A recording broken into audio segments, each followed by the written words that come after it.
What's your favorite scary movie? Be afraid. Be very afraid. See dead people. You're gonna need a bigger boat. Here's Johnny. The power of Christ compels you! The power of Christ compels you! Whatever you do, don't fall asleep. Welcome to Talking Horror with Jamie and Nikisha. Hi, I'm Jamie. And I'm Nikisha, and this is Talking Horror with Jamie. And Nikisha. Where we share our love for spooky things and talk horror through the lens of human behavior. Welcome, everyone. Welcome. And today is an exciting feast of a day. With a choice of word. Yes, I'm trying to pick my choices carefully, you know, taking on my Brianisms as producer Brian. That's even better. And just put light screams in the background while that's happening. Okay. Fantastic. Be our guest. Well, with all of that said, today we are talking about the 1974 American horror film classic, Texas Chainsaw Massacre.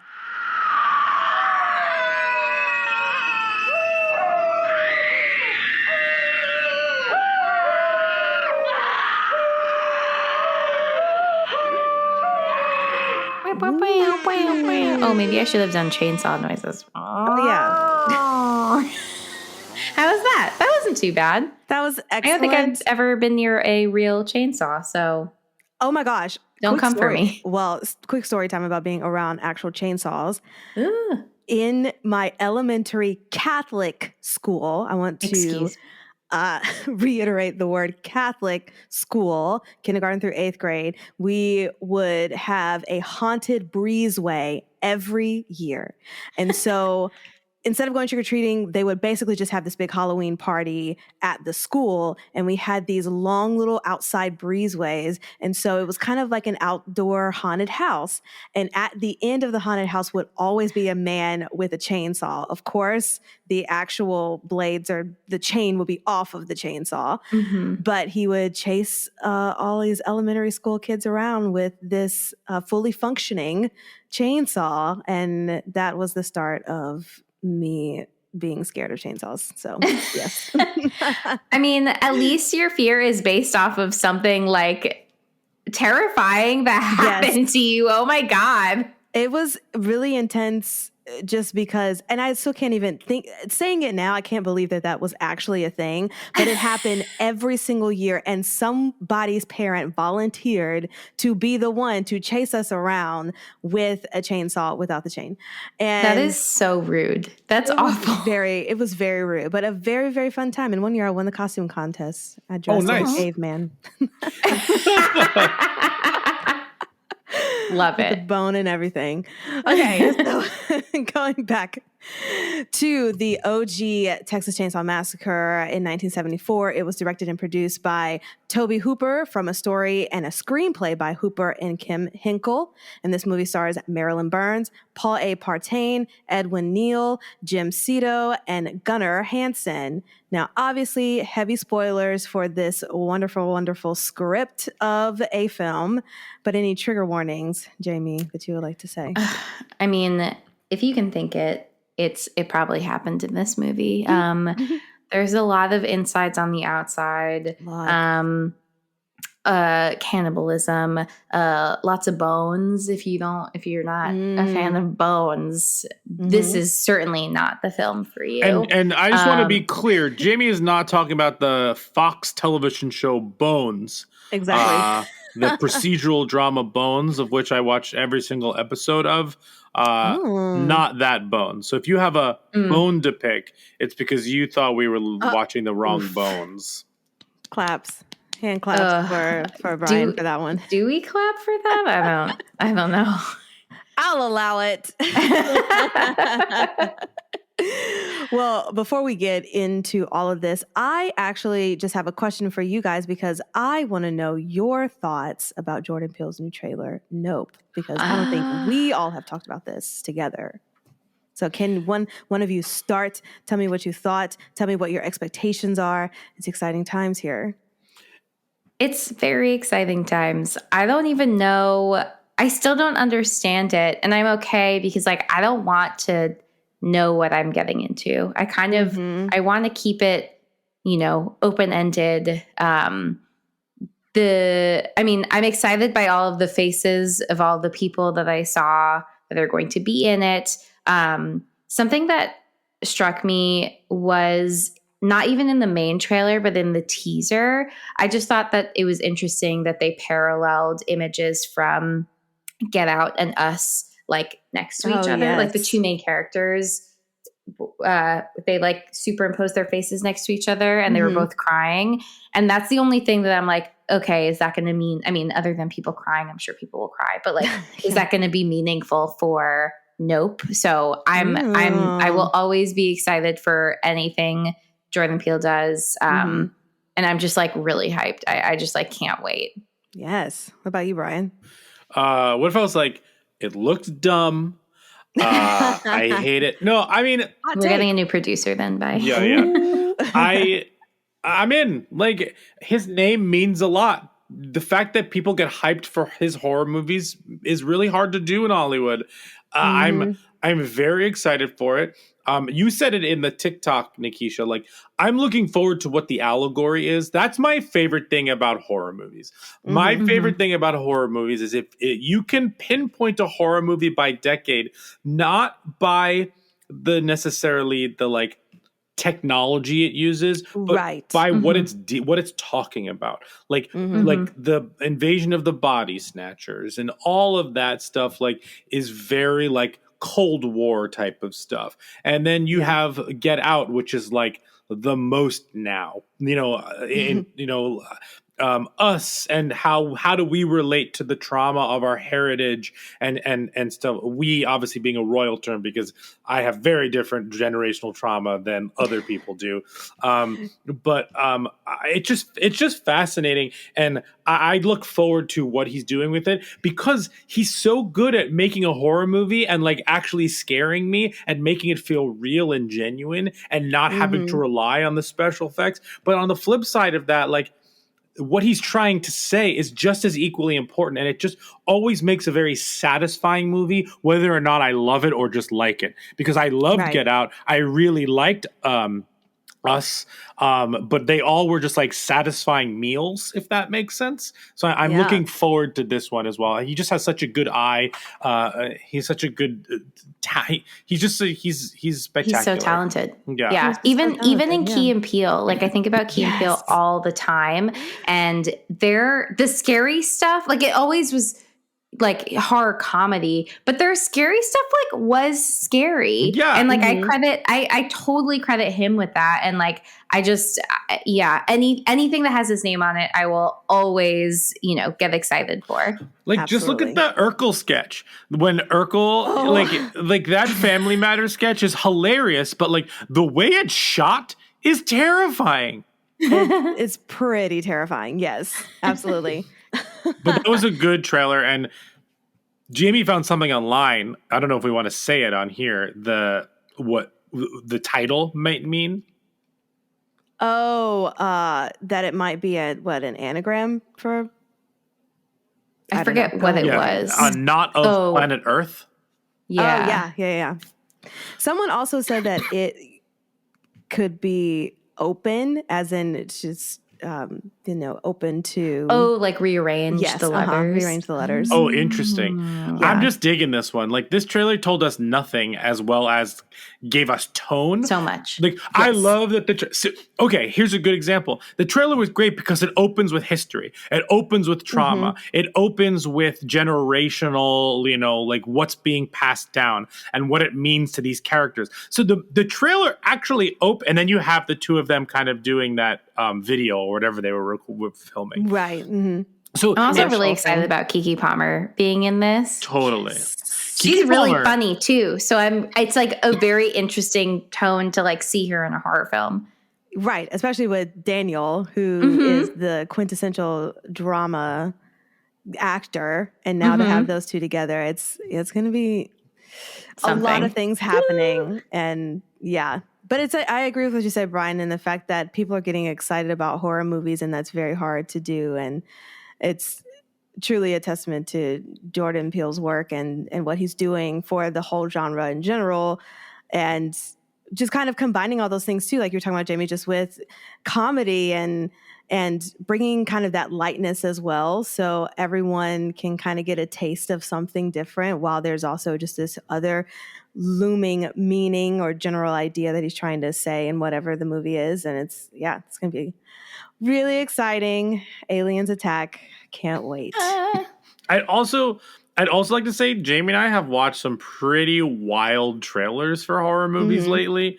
Some things that definitely stand out are Flux Gourmet. Oh my God. Oh my God. Nikisha, watch the trailer. Okay. It's wild. Wild. Okay. We also watched the trailer for Hell is Empty, Crabs, Cosmic Dawn, Shining Veil, the new Firestarter movie, Tethered, Men. A24. Yeah. Dark Glasses, Ultrasound, and then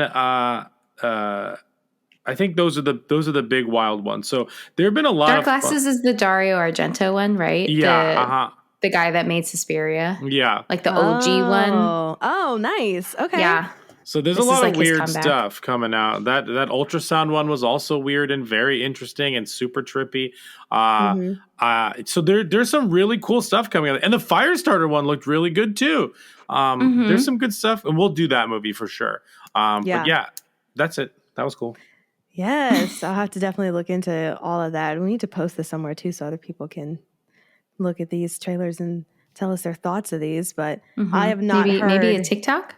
Maybe a little TikTok. Maybe a TikTok moment. Fantastical. Well, we should get into the OG Texas Chainsaw, which we are preparing for because the new one is coming out in a couple of days. So we just have to brush up on our things, but we need a 2-minute summary of this. I feel like it will take less than 2 minutes. What's the plot? Anyone want to volunteer? If not, then I will volunteer as tribute. I'll do it. Okay. We just watched it. It was a lovely Valentine's evening. Yes, happy Valentine's Day, everyone. Well, by the time you get this, it'll be post Valentine's Day. But we hope you had a good one. Jamie and Brian full of ate Texas and watched this. and chainsaws. We ate sushi, so we were having raw meat. All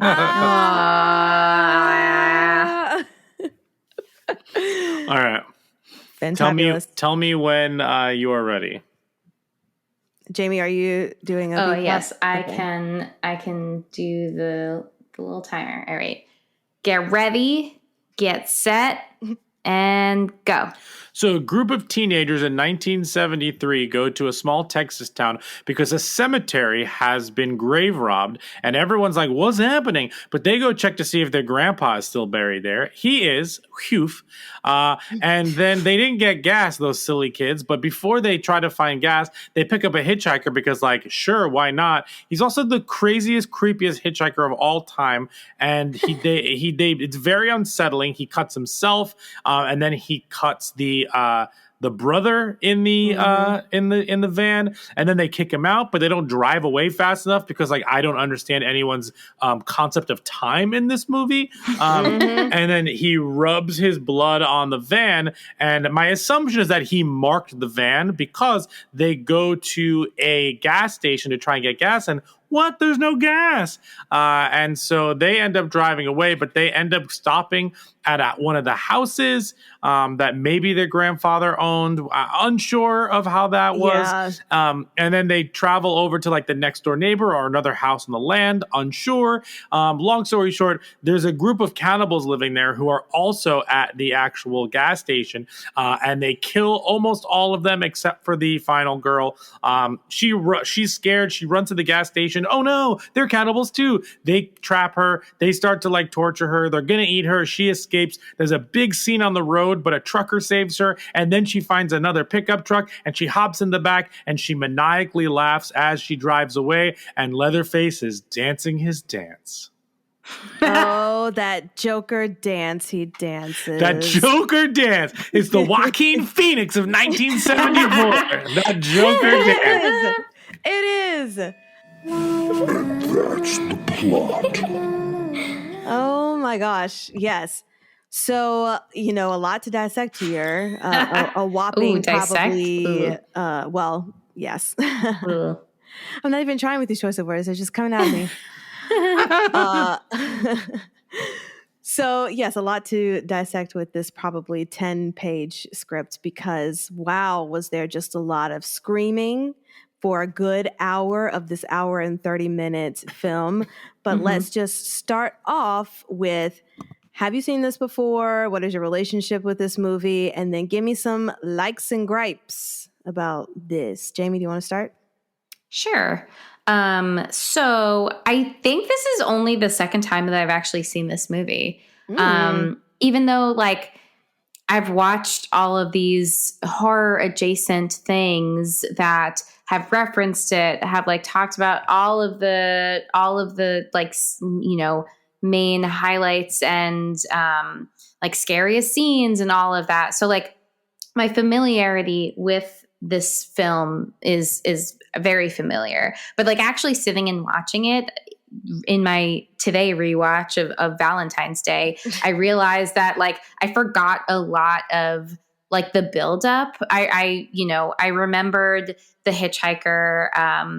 I remembered them just like kind of wandering and then like, being stalked by Leatherface and it's, what really struck me while watching it was like, honestly, how deeply unsettling it is.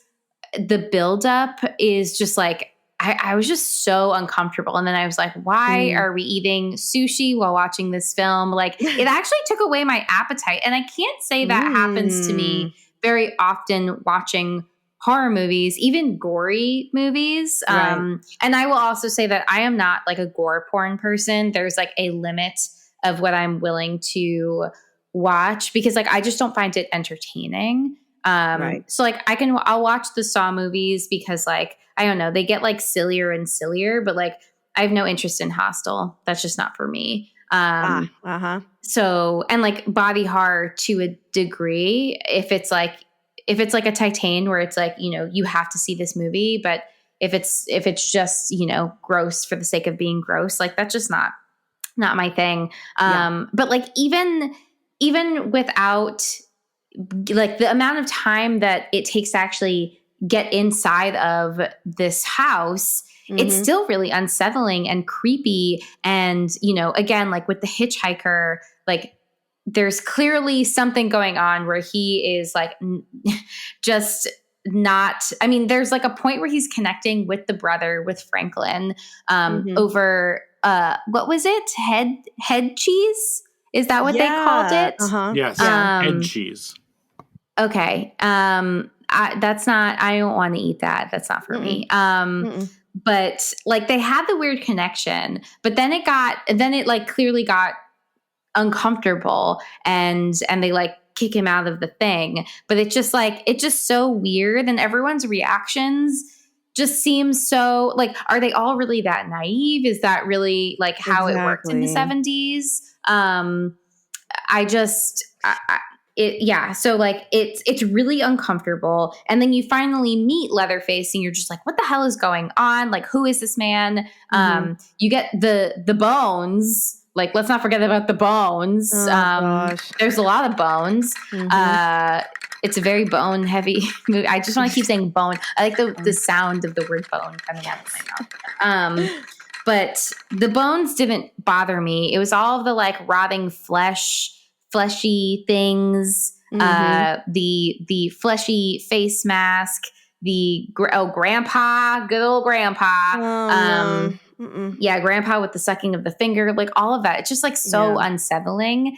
And And I had forgotten who the final girl was. So I was like excited when like things were unfolding and you're like, okay, is she actually going to like make it out? But I did remember like the final scene of her laughing maniacally in the back of the pickup truck. Mm-hmm. So like there are things that stood out, but yeah, deeply, deeply unsettled and disturbed way more than I thought I would be on this rewatch. Okay. That is a lot. Some of those things I definitely felt watching this. This was my first time watching the OG because I remember being in theaters and watching the mid-2000s remake, Texas Chainsaw. Maybe it was, I think I looked it up, it was 2013.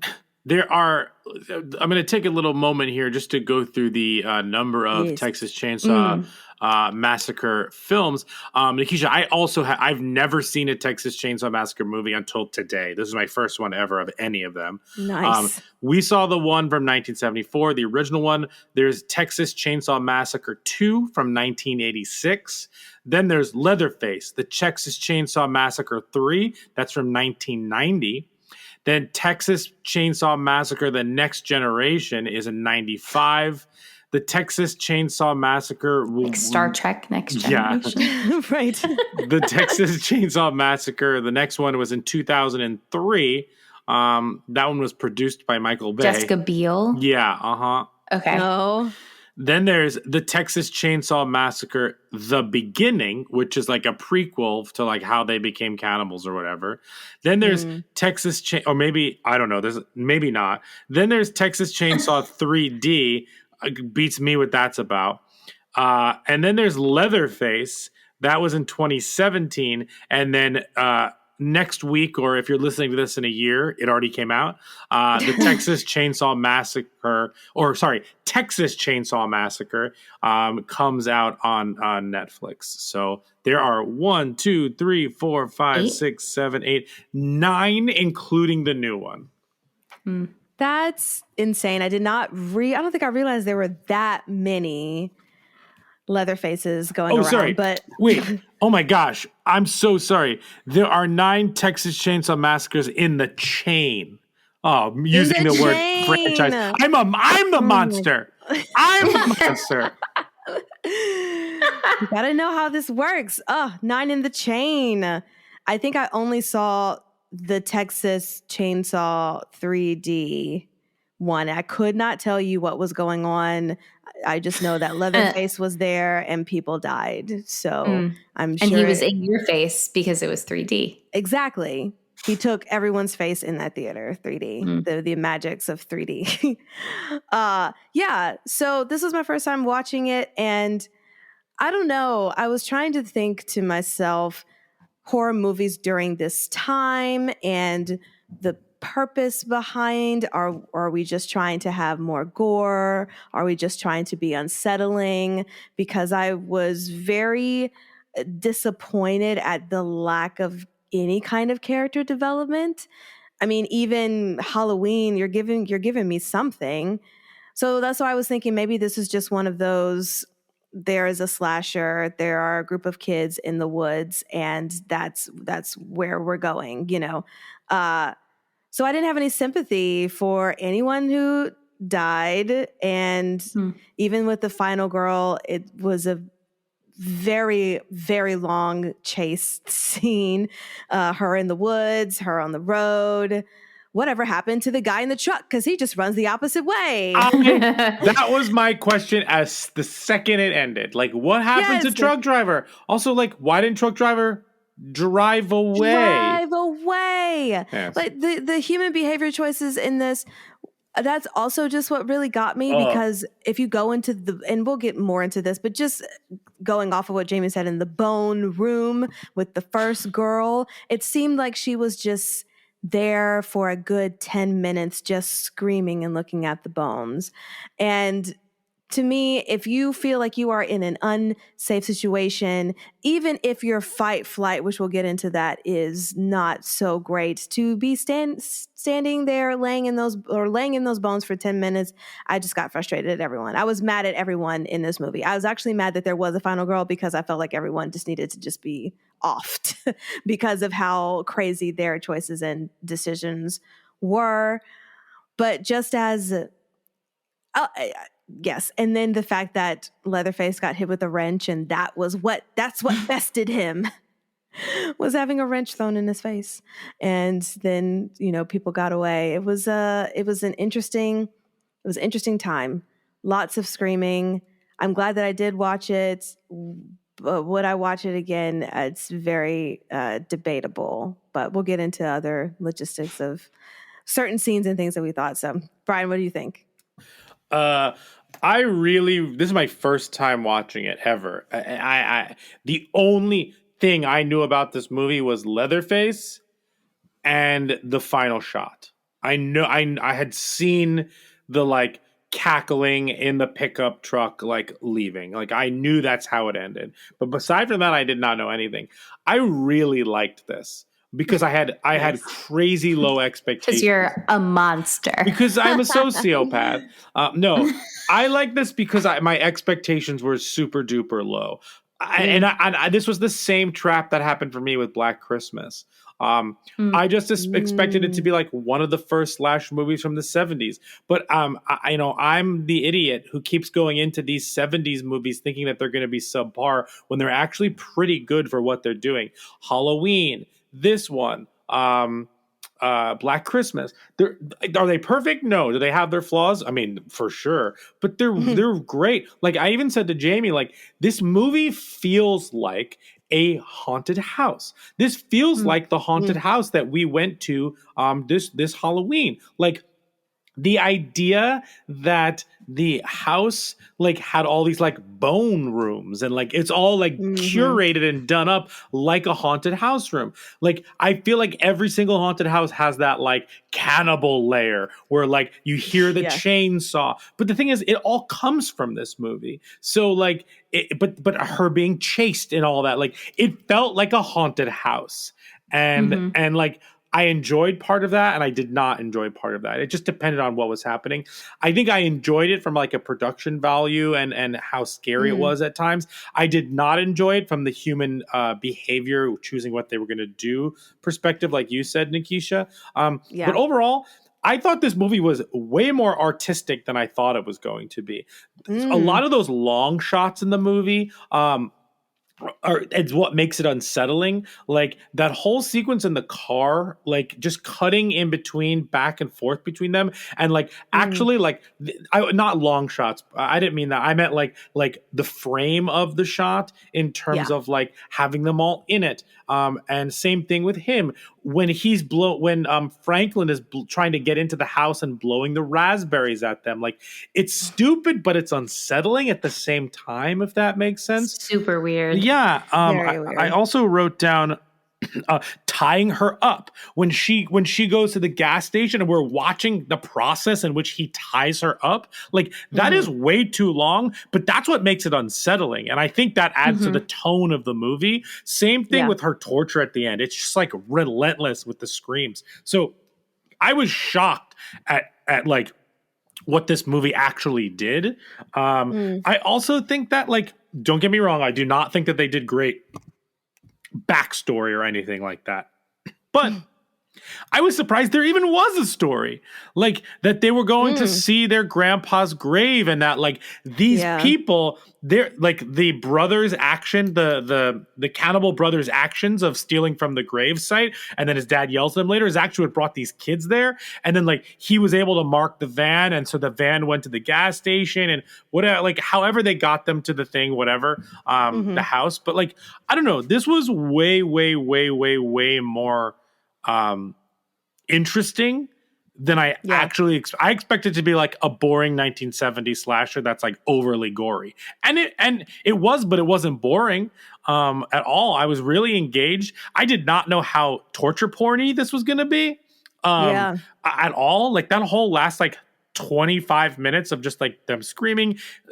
I really enjoyed this a lot. I also like the subtlety of a lot of things where they're talking about how a cow dies, and they say oh, they have to hit him in the hammer twice. The first guy that dies in this movie gets hit with a hammer twice by Leatherface. He didn't go down the first time, he's got to do it with the second one. I just really enjoyed this movie just because of my expectations. Do I think it's perfect? No. But I think of all of the originals that I've watched in the past 2 years. So that's like Halloween, Black Christmas, Friday the 13th, Nightmare on Elm Street. I don't know if this is my favorite one, but this ranks really highly among them for me. Wow. Yeah. I mean, that's all great takes, and expectation is everything. And we talk about that a lot with a lot of the movies that we go through. And truly, because of how many movies were made, even though I didn't know how many Texas Chainsaws there were, but just knowing that it is an integral part of the horror genre, I had higher expectations for what the OG would be. Especially because I thoroughly enjoyed Black Christmas, and what was unsettling for me was that there was no motive with the killer. Spoiler alerts for this movie. Oh yeah, you should listen to that episode first and watch that episode. Yes. But Nikisha, on that note, sorry, one other thing that ties directly to what you just said is I really liked that moment in the movie, and I know it's going to sound silly, when Leatherface kills someone or hooks her up, or he does something, I forget. And then he goes to the window like he's really torn up about what he did. And then he sits down in the mask, and you just see his eyes just super confused. And then he starts licking his lips. But I don't know, obviously this is exploitative of, potentially someone with a mental illness. Maybe it's inbreeding, cannibalism, all that stuff. But that moment of kind of reflection from Leatherface where he doesn't know if he did the right thing. Will his father approve of him? What will grandpa think? I really captured that in that moment. And I appreciated that moment. The opposite of what Black Christmas does, where it's it doesn't matter who the bad guy is. This one gave a little bit more, this movie gave a little bit more background to the bad guys than I ever expected. Oh, that's just so interesting. I wanted more of that. But speaking on just Leatherface and his introduction, I will say the part that I enjoyed the most was when Leatherface was first introduced in that house, because if you listen back to it, there's no music that's happening, because usually with horror movies and you're building up the tension and suspense, there's some type of music or some type of sound effect that is giving it away or preparing you for the fact that something is going to happen. And truly nothing is happening. The first guy is just intruding in the house, which to me, I will never understand someone who just feels the need that if someone is not at home to just walk into their house anyway, but that's beside the point. And he gets there and he's just, looking around for someone so that he can get the gas, because he hears a generator going on or something going on, and he says, oh, this person has gas. And so he's just trying to find the people so they can get gas for the car, whatever. And out of nowhere, it doesn't prepare you. Leatherface just comes through a room and just hits him on the head. And I thought to myself, oh, that's so genius, because you're not there was nothing about that scene that gave it away, that the killer was coming, that what is happening, what is going on. And usually in that kind of sense, you get in these movies where the intro is that somebody has died or something's going on, which I will say that intro was pretty wild with everything that was happening in Texas, because, oh my gosh, there's a cholera outbreak, plus the graves being dug up, plus there was other things that were happening. And so they kind of set it up in that way. It's not we see a succession of murders that are similar. There's a serial killer out there. It was, the setup was nice in the fact that it was a whole bunch of other different things happening. And so you really don't know what's going to befall these kids in a way, unless, of course we all know Leatherface and Texas Chainsaw, but the movie doesn't set it up. So you just don't know exactly what's going to happen. And so I will appreciate the fact, his intro. They also... Totally. And I think that the editing helps set that up, and the diegetic sound of the movie does it. There's no underscoring. It's just the gas tank, and it's just the motor, and it's just the creaking of the stairs and the wind and all of that stuff. When he's tying up the girl, it's just the crickets in the background. All that stuff is awesome and more terrifying than anything else, because it really feels like she's alone. There's not like a 10-piece, 40-piece orchestra like somewhere there, I guess. Right. But also on the flip side of that, like what I really liked about the beginning is they talk about how hot it is, and you can see how hot it is. And like you said, all those crazy things that are happening in Texas at that time, like it really does feel like they're setting up the fact that, like, this is hell. And you're driving into hell. And I love that like intro that John Larroquette does the voiceover for, like all that stuff. Like I like the idea that this is like semi-documentary, even though it's like not. I like the idea that it's based on a true story, even though it's not. There's just like Jamie said at the very beginning of this podcast, it's just very unsettling, the whole thing.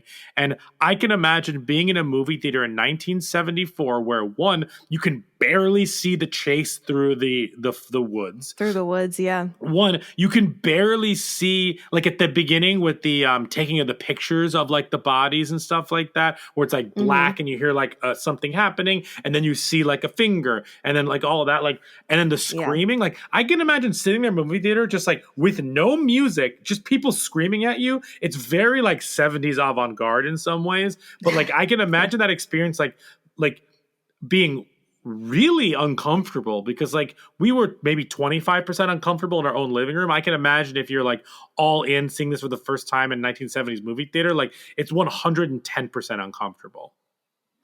Yeah. And I mean, I was going to say yes, for 1970, this movie, especially with the gore porn of it all. But then again, I still would prefer Black Christmas or Halloween over. So I guess I'll take back saying that for the time period, because there are other things in that exact same time period that I feel are more superior than this. But side note, I just want to point out, and then we can get into some other mentally human behavior things about this. I was just happy to see, and this is going to sound really awful, but the hooks, and when he's pulling up the girl to hook her on the meat hooks in the in the cellar, only because of just Dead by Daylight, and I need to figure out a way to actually try to play that game while I'm on the road and figure out, because that's truly, I was just like, oh, this is giving me actual life. I feel like I'm just watching a live game that's happening right now. He's getting, he's getting all those quote unquote survivors. There's no surviving here. The killer is winning. Leatherface is winning. And I also will say, as far as a horror movie villain, I want to say this is the first time I've ever seen a killer actually running to get his victims. And I felt very happy about that as far as human behavior goes, because you have the Michael Myers of it all, the Jason of it all, and they are just walking and these people are running and they still catch up with them, the horror movie trope. But Leatherface is actually hauling ass to get to these people with the big ass chainsaw in his hand. I commend him for Leatherface's cardiovascular stamina is truly incredible in this film. He's running with a chainsaw, with a mask on, and a heavy apron through the darkness, and he's not only holding the chainsaw, but he's exerting energy by chopping down trees. What a guy. A superhero, if you will. Marvel, your next person. Except without the cannibalism things. Maybe that's yeah. All right, I have a question about cannibalism. Oh God, here we go. I understand that cannibalism is bad, but why is it bad? Why do we always assume that these these movies make these characters mentally ill and they're cannibals? I don't know. Maybe Hannibal Lecter's the one not example of that, but I don't know. I don't know. I don't know what I'm trying to say. I'm anti-cannibal. Don't get me wrong, but I feel what are you trying to say? I feel I wish they could see Jamie's face right now as Brian is explaining this question. Confused, scared, maybe a little scared. I'm not, since we share living quarters. I've never eaten anybody. I don't want to eat anybody. That doesn't interest me. I don't feel but I guess is it tied into the fact of like survival, meaning like you don't eat yourself, like it's an ego thing, or I don't like you stay alive, like, but like eating another person is like terrible when it's your own choice, but also like if you're eating someone else to survive, like you get stuck on K2 or like something like that on an expedition, you have to eat the person next to you, they give themselves up or whatever, like Life of Pi or whatever it is, like I don't know. Oh my gosh. I think cannibalism is a very interesting thing, especially the way it's depicted in movies. I feel like the only time it's ever depicted as something like a little bit more elegant, even though it's bad, it's inherently bad, is like a Silence of the Lambs or the Hannibal TV show, where it's like they're juxtaposing the beauty of cooking with those gorgeous shots with the fact that everyone's enjoying it, with the fact that like you're doing something like that's like not socially norm. I just find it interesting. I don't know the point I'm trying to make, but I feel like cannibalism is always depicted as like the Nazis of movies, if that makes sense. Like you inherently know Nazis are bad, so you do not have to think about like if they're doing good, what is good or bad. Same thing with cannibals. Like if your bad guy is a cannibal, immediately bad. But like it, I don't know. That's all I'm saying. You're just saying you want to be friends with Hannibal Lecter. No. But mostly because you don't want him to eat you, so you befriend him so that you stay safe. Yeah, but then he's going to Survival feed mode. you people. Yeah, I don't know what I'm true. saying. I guess I'm commenting on cannibals in media. Yes. Sure. I think it's like often like it's like the Hannibal Lecter is the interesting depiction because more often than not it's othering. It's like any other type of depiction of like man. I mean, on the main thing that's coming to mind is Cannibal Holocaust, which I haven't seen, and it's on my list, but again, it's like I know I have to gear myself up for that, and I don't know if I'm like there. Yeah. But like I feel like the depiction in movies is often, the Like natives. Yeah. And I was like, what movies am I even thinking of? Because I can't think of anything right now. Natives are like inbred. Or like, yeah. Or I think even more recently, I guess it's kind of like Cannibal Holocaust, because that is about like a crew like stumbling upon like a native community and then becoming cannibalized. Spoilers, but there's another thing that's come up with Wendigos. Are either of you familiar with that video game Until Dawn? No.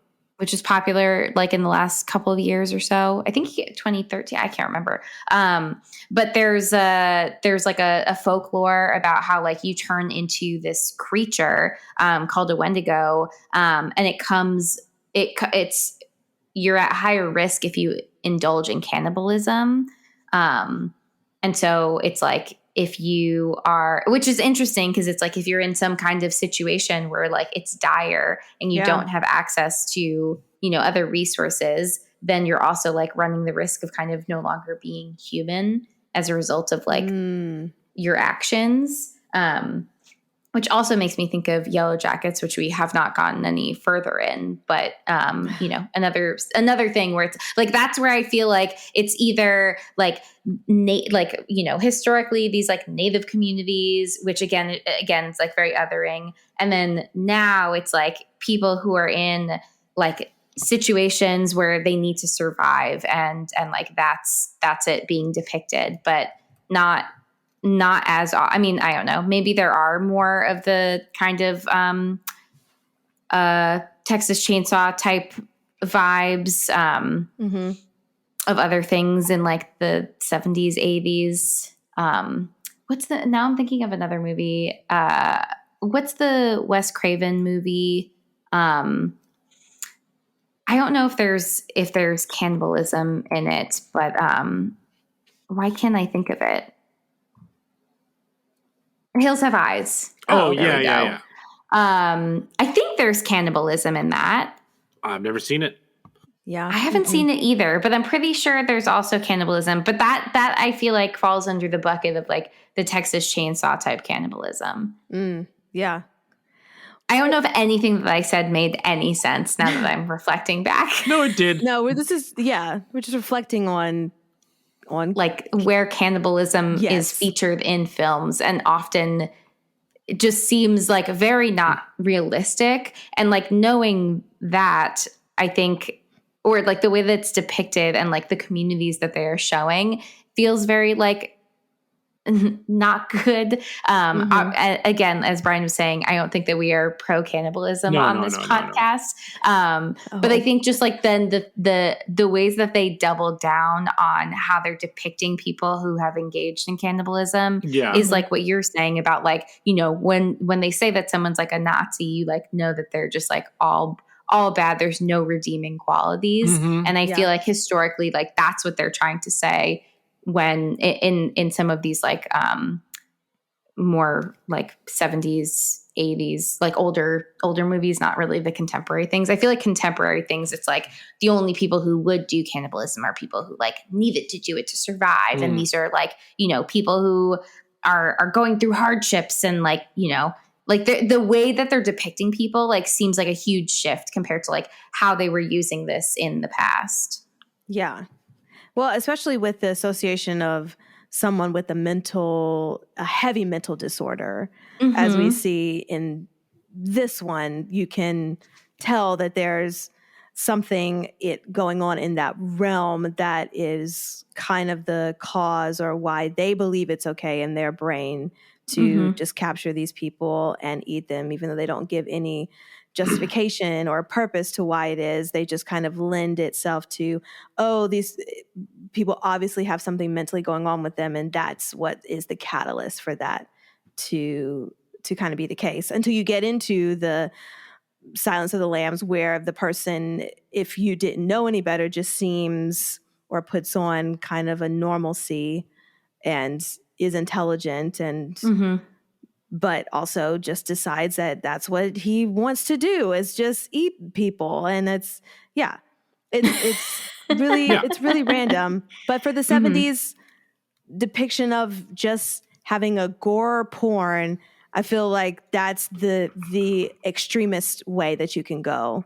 Like, what's the worst possible thing that you could be doing? Of course, it's just randomly killing people for no reason. But then let's take it a step further with the 70s and just say they're also eating these people. So maybe it's just one of those, we're trying to stretch the limits of what we can put out on TV. Because when did Hannibal Lecter come out? Do you know? Was that in the 80s? Or sorry, Silence of the Lambs. Was that 90s? Well, Silence of the Lambs was early 90s.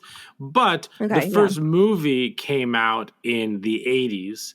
And I think the books were written in the early 80s. Yeah. 88. Yeah. So it's like all about that same time period. But also I think like what you're saying, Nikisha, like Hannibal Lecter is, I mean, he is a psychiatrist. He like is intelligent. Like I think this is kind of in line with like our conversation around like psychopaths and sociopaths and who also like happens to be just casually happens to be a cannibalistic serial killer. Right. It's crazy. Yeah. It's, yes. Any other thoughts about cannibalism? I think. No, I'm really happy I started us off on a grounded foot. Yeah. Yes. I guess like, I'm thinking more about its depiction in things that like have cult followings, or like, I feel like it falls under a bucket of like exploitative, like exploitation films in the 70s and 80s. And like, that's what it makes me think of, but they're also like exploiting these populations. Now I feel like I have my words coming out in the way that my brain was working, but like, like exploiting these different populations and then depicting them in this way. And then we get the Hannibal Lecter, where it's kind of like twisting that on its head significantly and like is disturbing, but like in a different way beyond just the cannibalism, which in and of itself is disturbing. Right. Now, here's just a random question, because we're just talking about cult followings with this, and this movie in particular is placed in the horror movie genre. Do you think that this was something that was received well at the time because of all of the movies that were coming out with just slasher movies in general? Or do you think that this was a movie that grew over time and people just, as we are talking about it now, discussing its importance and what it might have been trying to say in that time period, and then that's why it is given a place in the genre as kind of a cult following? Which do you think? I don't know definitively, but from my basic understanding, I think that there was probably a lot of issues in terms of like the degree of violence and gore. As like, I think a lot of these types of films that we've been talking about, like Cannibal Holocaust, things like that, like they all have issues with like the MPAA. So like, then that becomes problematic. But I don't think that it's like, I don't think when it came out, it was like regaled as like the best horror movie ever. And I'm sure people found the violence like very like just were not into it at all. Yeah. And then on the flip side, with the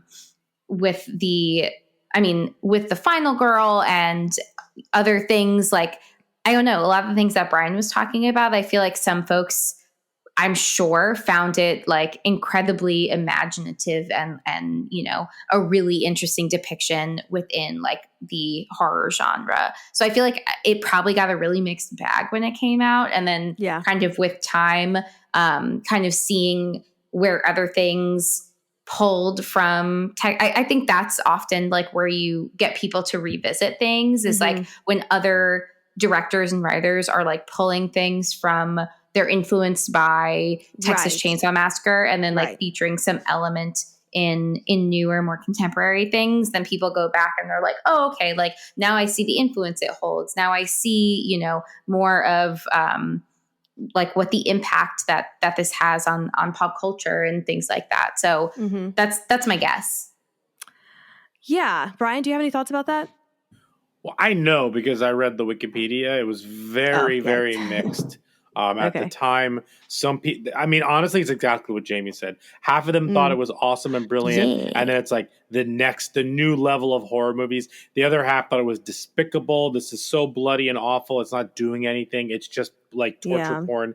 And then over time, like, whether you like it or not, it set a new standard for like what you could do in movie theaters, whether you think it's art or not, or whatever the case may be. So I think it's just like anything. I feel like anything that is like that moves an art or something forward is not universally loved.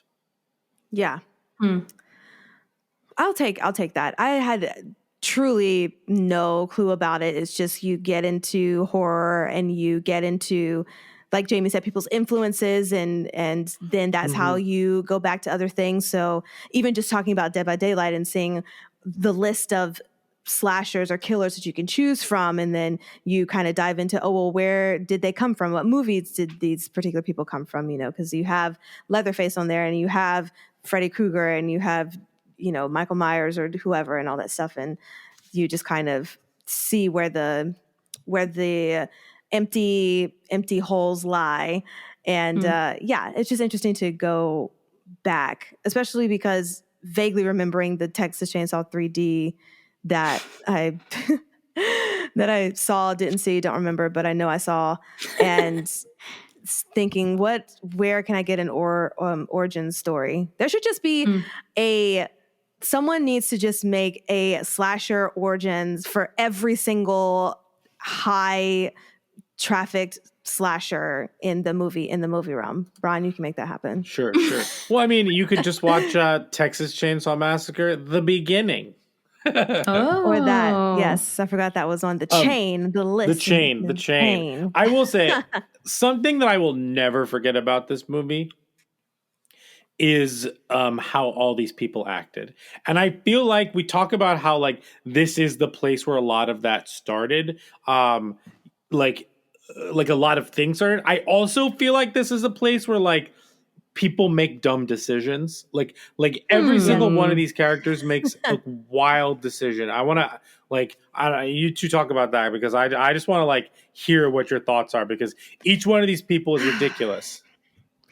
And Jamie mentioned something about with I believe Jamie said something about the hitchhikers and picking them up, and your sense of, are you so naive that that's the thing? But then that led me to think about everything that happened, in Hollywood in the 70s with the Charles Manson family and all of those things, and people just going into their houses because they were unlocked. And even going back to the OG Annabelle movie that was kind of based off on, because they were leaving their doors unlocked and these people were coming in and so I think it seems like that was the time period where folks, and then you have to think about what was going on in the world too in the 60s and wars and Vietnam and all this stuff. And then people trying to come from a different place of all trying to be together and loving. And that's maybe where a little bit of the naiveness came out of. Not excusing it, because I still was pissed about it every time I saw it. I'm just trying to justify it to myself. But I truly was absolutely upset that you're going to pick up this hitchhiker that is obviously making you feel uncomfortable, and then you're saying, oh, where can we drop you off? Oh, that's too far. Just drop him off anywhere. You literally have enough people. You are outnumbering this person to just push him out of the van and keep going. And Brian made the great comment about, and then why are you not stepping on the gas? How is he keeping up? That was with insane. This van? That was insane. Everyone moves I don't care if it's Texas. Everyone in this movie moves so slowly. Like even if it's fight or flight, like you spent 20 minutes screaming in that living room. When she goes into the attic and is like, help me, to these like old dead people or not even that dead in the chairs, and just like she's there screaming. Like, these people didn't move fast enough for flight or fight. They were just like stand. It wasn't fight or flight. It was like, don't do anything. That's one. Freeze is one. Okay, well, Jamie, talk about all of those. I'm riled up. Nikisha and I are riled up. These teens. Because truly, please talk about fight, flight, and freeze. But then, can you just at least justify for us in our madness that the freeze is not that long of a freeze? But just talk about it, or tell us wrong. You're the one who knows all the things. I know some things. A lot of things. I don't know all the things though. But yeah, when we talk about like our fight or flight or freeze or fawn in some circumstances, it's how we like how we respond to like stress, our automatic stress response. And so like our nervous system is like doing all of these things for us to survive some type of dangerous situation. So so fight is like, taking action, like either fighting the person or like doing something to like, remove the danger. Flight is escaping, running away. Doing what you need to do to get out. Freeze, which my body seems to be really fond of when Brian scares me by coming up or downstairs when I'm in the kitchen, is when you like render yourself immobile, and like you were literally frozen in place. Yeah. And then I had mentioned that there sometimes is a fourth option, which is fawn, which is kind of like appeasing the person who presents a threat. You see that one a lot in like intimate partner violence. And so that's a fourth option. But like, the original fight or flight idea comes from like, what is our body actually doing in response to a perceived threat? Our heart rate increases. We're breathing more. Our brain is telling our body to like send more oxygenated blood to our muscles to like get us ready for, are we going to fight off this thing or are we going to have to like run away? So increased blood pressure. Because of that, then like we might have like flushness in our face, or we might be super pale. Our muscles might become tense. We might shake or tremble as a result of that too. Cause again, like our body is trying to like prepare itself for one of these actions. Our pupils dilate so that we can see, allows light into our eyes so that we can see better. Yeah. You might have dry mouth because our blood vessels around our mouths are constricting. and so, and like, it can feel like panicky, like you're having a panic attack because of the adrenaline pumping through our veins. So that's like fight or flight. With the freeze, our heart rate actually dips, and we still have the muscle tension because like we're not moving. Again, as I cited, happens to me often. I also just uncovered there's another one where you might lose consciousness, and they call it a flop. I'm not really into that name. Maybe they could come up with something better, but maybe faint is probably better than flop. I don't know why you would call it a flop. Yeah. But yeah, so an extreme threat that you are perceiving, and your body going into this often is not good for your body and for your mental health. And so, and also like the body needs some kind of way to like end, like it's kind of like a cycle that needs to complete. So if there is a perceived threat and your adrenaline is pumping and like all of these things are happening and you're like not able to follow through, or like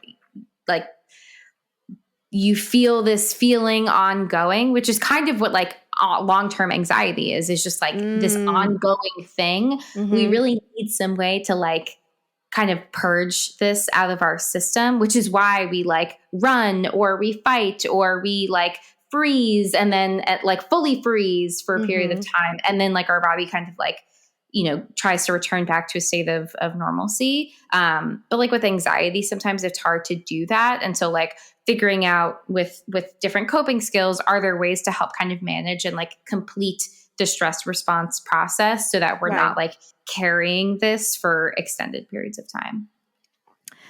And it seems as though we can safely say a lot of the victims of Leatherface were in the freeze phase. Except I guess for the first guy, he literally just got caught off guard and got hammered in the head while walking around in someone else's space.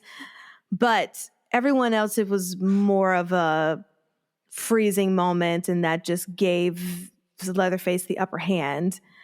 As opposed to the final girl, let's talk about her and her decisions. Even though she was caught, and then that whole entire scene where the grandpa's trying to hit her in the head, and then Leatherface is trying to help him, and that whole ordeal, and then she ends up making it out of that. It's I guess I don't even have really any thoughts about her because, like I said before, I was expecting her to just also go down in flames because, I mean, she made it out. But talk about a slow-moving vehicle. That truck that she jumps on as well was a slow-moving vehicle. Everything very slow. Is there like a very low? Can someone let us know? DM us if they're what the speed limits in yes. Texas are. Because it's just too much. I will say this is going to be a random thought, but we spoke about this, I believe, in Nightmare Alley. But there's a whole section about horoscopes that happen in the beginning where they're all in the van and the horoscopes depict that there is going to be not such a great day.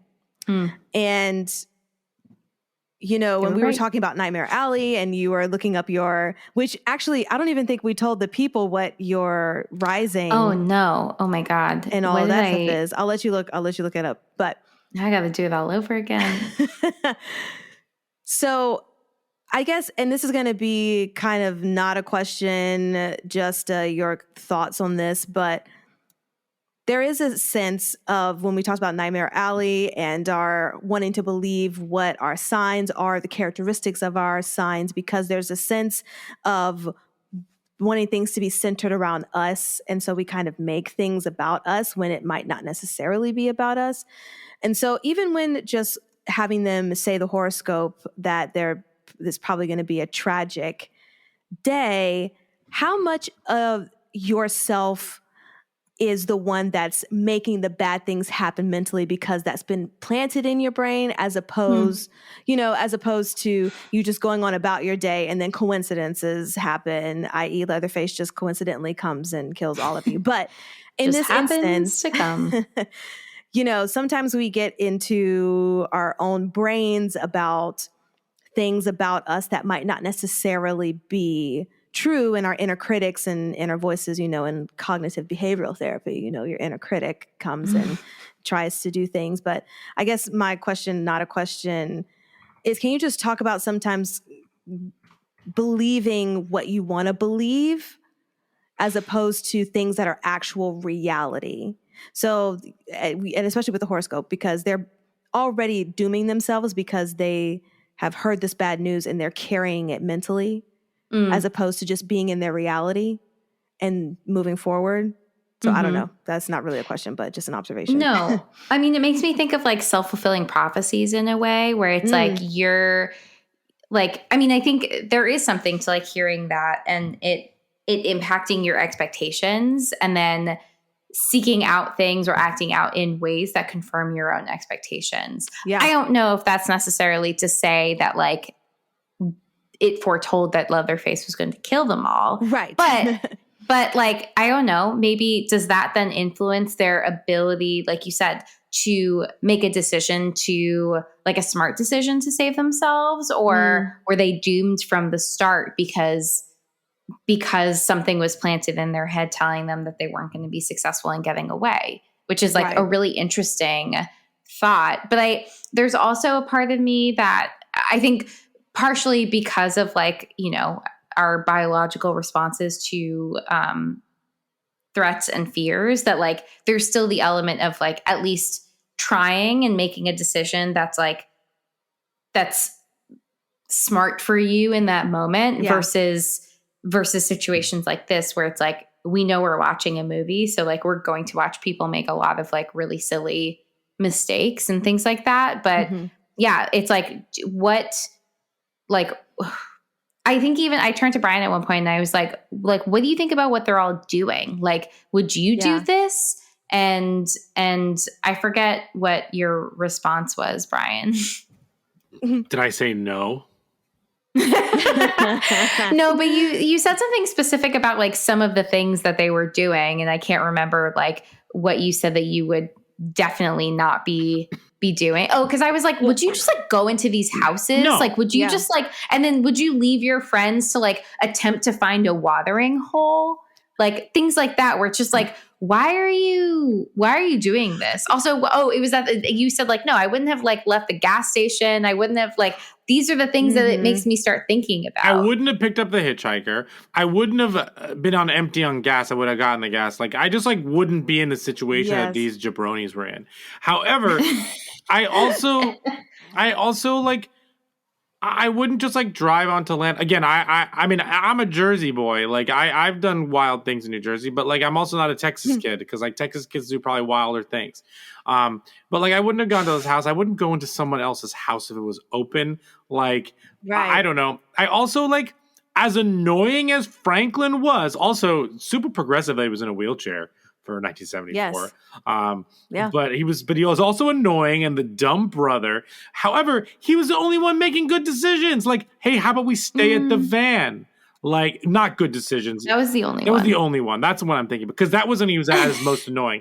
But like, he was annoying at the beginning. But like, I just thought it was just like, all the decisions in this movie were just so bad. Like, the one that blew my mind is why you wouldn't speed up. Why wouldn't you speed up? That doesn't make sense to me. However, or even, sorry, go ahead. No, go for it. Well, I was going to say, and even back to that van scene with him and Sally, and her trying to get the flashlight from him, and he's saying, "No, I don't want you to go. We should just stay." Infuriated me. And she just said, "I'll just go without the flashlight into the abyss. You're not hearing any of your friends anywhere. You are in an abandoned area."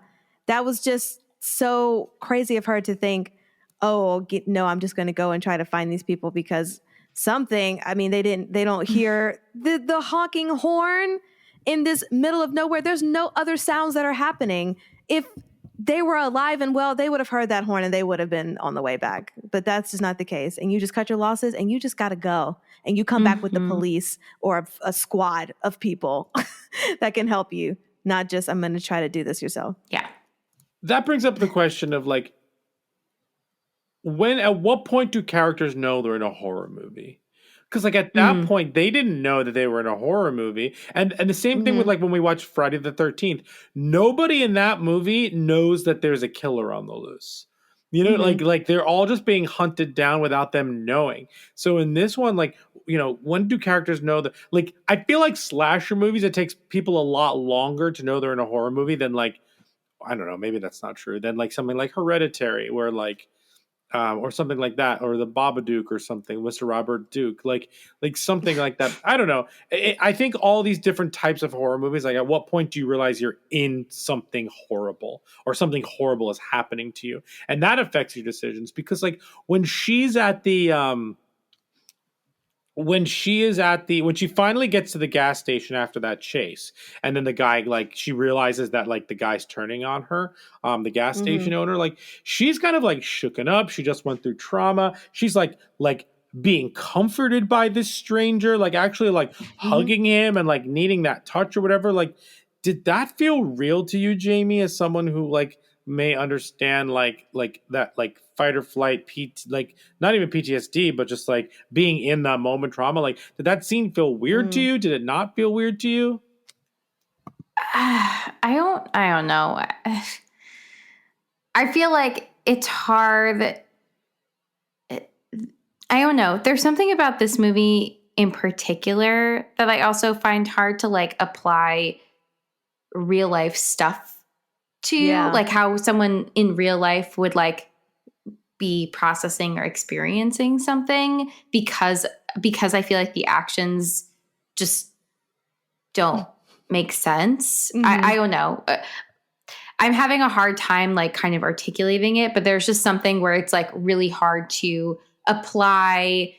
And maybe it is because it's like an older movie and now I feel like some, you know, silly young millennial, but like it just I feel like there's something. I didn't like dislike this movie, but it feels like there's something missing to me. I respect it for like what it did for the genre, but I don't know. Maybe there's like something that doesn't quite land for me, and maybe I'm, you know, showing my bias towards like more contemporary horror films, but like I just have a hard time like connecting with a lot of these characters in order to kind of sense how realistic they'd be processing something like this. Yeah, which that's interesting, just going into what it is, which is just gore porn and in the horror movie genre, where there is no kind of sense of relationship or seeing yourself in these characters or seeing other people, you know, and no relatability, I guess is what I'm trying to say. And is that the purpose? You know, they don't give a purpose of why these people are being killed or whatever. Is the purpose of this just to give you something so unsettling, and that is the sole like that is the job that is being done with this movie? And I don't know. It seems like that's probably what it is, because there is not a lot of dialogue happening here. There's just a whole lot of screaming all the time and just people getting killed. So is it just, you know, torture porn for the sake of torture porn? To me, yeah. Which is why when we were talking before we started recording, I really didn't have a lot of questions about mental health, because it was hard to even try to have some sense of relatability to try to justify anything involving mental or human behavior, because everything was just so at the extreme of things not to do. Like, this should be a what not to do when you're in a slasher movie type situation. Yeah, it's interesting because, like, even though I have a hard time, like, I have a hard time relating to it and, like, relating to the characters, I don't think that it's, like, fully gore porn. And I don't think that every movie needs to have, like, a very clearly written, like, you know, not that this doesn't have a purpose, but I don't think it's purposeless, if that makes sense. Okay. But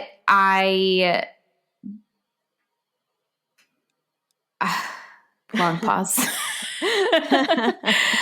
I have a really hard time again with like some of these movies because I think about like, you know, how the genre of horror has evolved over time, and like I think that there is something scary to like people just doing things and not always having the reasons, because like that speaks to like our primal fears, that speaks to like our fears of stranger danger and stuff like that. Like the few stories that exist of like the bad people out there that like just want to be bad, or like it makes me think of The Strangers, spoiler alerts for a movie that came out in like 2006, I think, of like, you know, people, why are they attacking these people? Because they were home.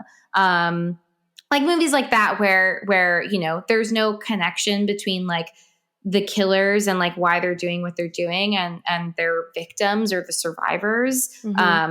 But like that, there is an element of like fear and anxiety that comes from that, because like I think we as a society like always are assuming that it's the strangers who are disconnected from us that like want to target us, when in reality it's actually we're more likely to be like assaulted and harmed by acquaintances, by people we know. But like this is scarier to us, and I think that that's really like from a human behavior perspective, I think that's really interesting. So like I think that there's also that piece of why it's unsettling for me, because like, you know, if it was like Scream, I know that I'm not going to get attacked because I have nothing to do with Sydney Prescott. But like if my name was Sydney or I was her cousin, I mean, maybe that would make me the killer, spoilers. But like, you know, like if there was like those types of things where it's like, it's scary to you because there's something that's like connecting with you. This is scary to me because like it's kind of random, and therefore like there are no rules that help you survive. You're just like hope that you don't, you know, like end up with no gas in the middle of nowhere in Texas at some dilapidated home that your grandpa used to live in. Yeah, for sure. Oh, no, that's great. That's a great point to make. And with that, I would just say, I mean, any other final thoughts about this? No, that was a really good point, just about relating to things and what we see as a threat as opposed to what is depicted, and why we relate to those things and why things are unsettling in that way.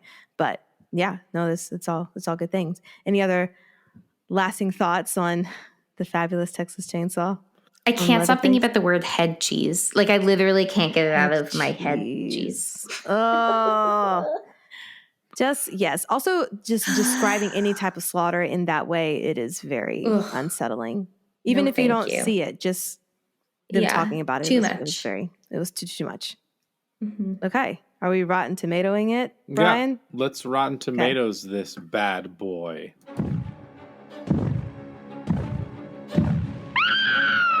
It's the Rotten Tomatoes game. I didn't like that either. Okay, what % do you think this has on Rotten Tomatoes? Well, you said mixed reviews. I'm gonna say, but that was when it first came out, and I don't think Rotten Tomatoes existed. You're right. I'm still gonna give it. I'm gonna give it like a 45. I'm gonna say 45. Jamie, I'm gonna give it an 82.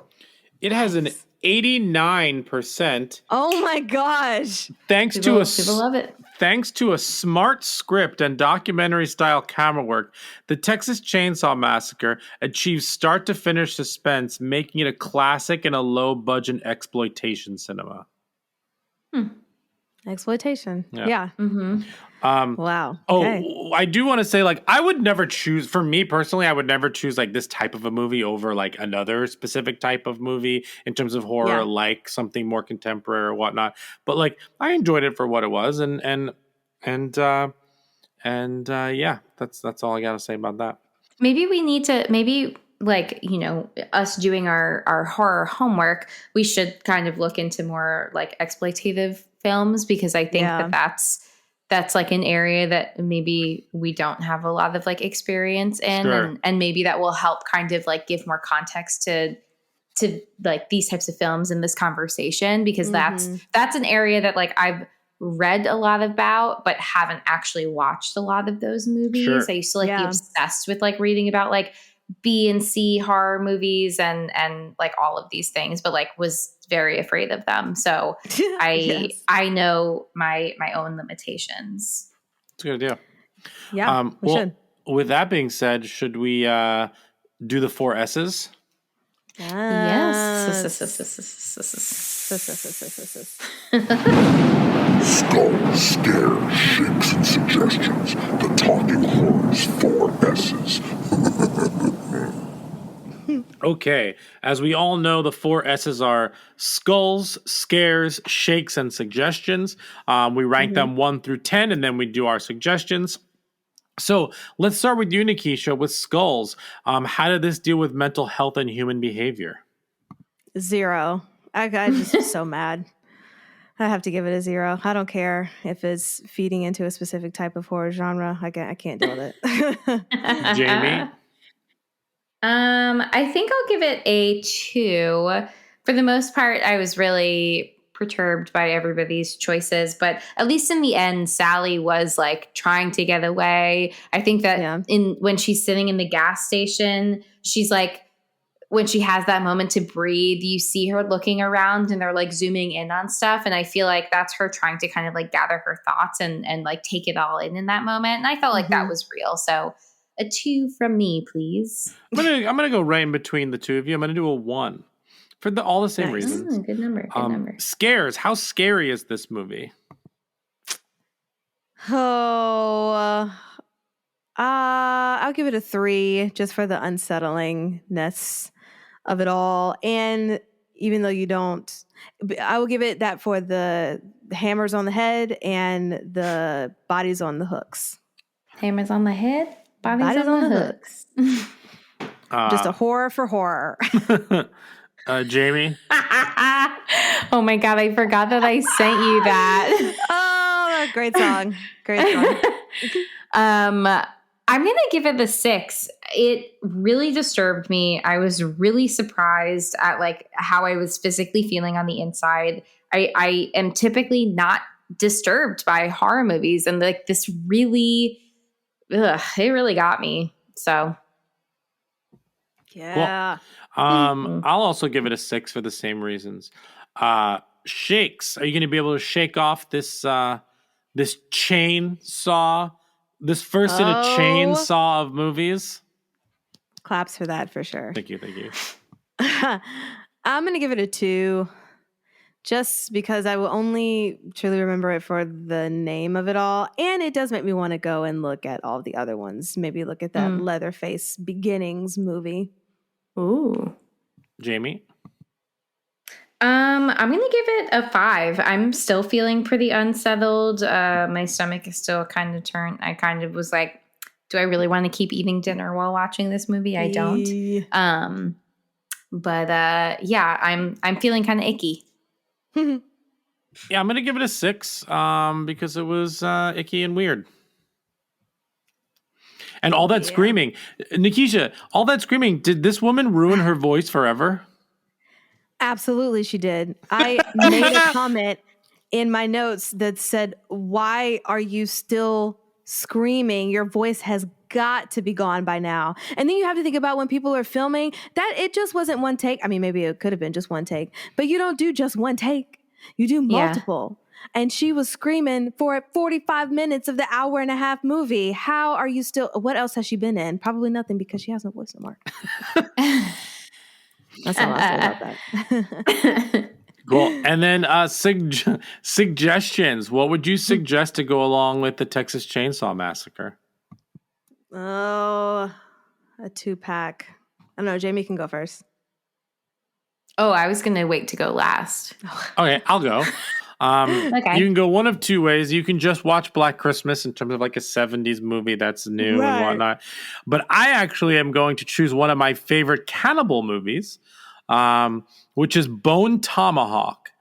Bone Tomahawk is an awesome disturbing Wild West movie about like this town, and then they kidnap some of the people from town. The cannibals do. It is awesome. Yes, it's very othering of natives and things of that nature. But the movie is brutal. It is gory. It stars Kurt Russell as well as Patrick Wilson. It's awesome. I would highly suggest it. I love that movie. Okay. I mean, I'm terrible at the suggestions, as we all know. But when you were talking about cannibalism, I was thinking of the history of it, and I kept trying to remember the actual historical event that happened with the Donner Party and all that jazz.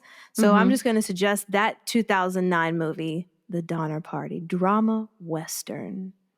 Ooh. But with a little bit of cannibal. A little bit of cannibal. All right. I have two. One I have not seen, so I'll start with that. I went in the direction of people who are traveling and end up in these crazy, wacky situations. So the first one I have is Wolf Creek. I remember hearing about this. I remember hearing about this on it was like Bravo's like 100 scariest movie moments. I loved watching those documentary series. Spoil all those movies for me. But there is a scene that I will not spoil that has prevented me from seeing this movie. I'm already grossed out thinking about it. So that's one, and that takes place in the Australian outback. And then another movie that I actually really, really enjoy, that I think I made Brian watch during the pandemic, is The Devil's Rejects. Oh boy! Which is the sequel to House of a Thousand Corpses. It's another Rob Zombie classic romp, starring his wife and Sid Haig and Bill Moseley. And it's a direct sequel to House of a Thousand Corpses, which I've only seen once, and it's not a good movie. It's not. The Devil's Rejects is a great movie. I love this movie. I've seen it many times, but I think that it's a really, really excellent slasher film of, like, again, a family of horrible people doing horrible things to people, and the ending scene is incredible and features Freebird. Like, you can't go wrong. Nice. I would also just like to say that I found my ticket stub for Wolf Creek. I saw it on Christmas, December 25th of 2005. My sister and I went to an AMC and saw Wolf Creek at like 8:30 at night. That sounds fantastic. What a Christmas. What a merry, merry Christmas. What a Black Christmas. Yes. Fantabulous. Well, I think that wraps up our chat about Texas Chainsaw, getting ready for the new one that is coming out on Netflix, which we will also be covering. So get on ready for that exchange. It's going to be a fun time. I'm excited to see. It is a direct sequel, if I'm not mistaken. Yes, from the 70s. I think so. I think it ignores all the other ones. Right. So a retcon, if you will, of all the other things happening.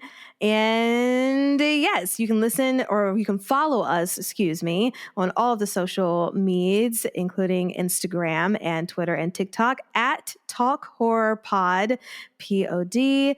And you can see a bunch of TikTok content that we're putting out just about random trailers and how we feel about certain things, hot takes on certain things. Brian has a lot of hot takes on some things. We need you guys' opinions about those. And Brian, where can they listen to us? You can listen to us wherever you get podcasts, things like Stitcher, Spotify, Apple Podcasts. Rate and review us there. 5 stars, please. And thank you. Jamie, do you have a way to sign off? You want to sign off on this episode? Oh, man. I wish I could just forget about the head cheese. A direct quote from Jamie. I wish I could just forget about the head cheese. This is less circusy, less fun. A lot less fun. All right. Thanks, guys. Thank you.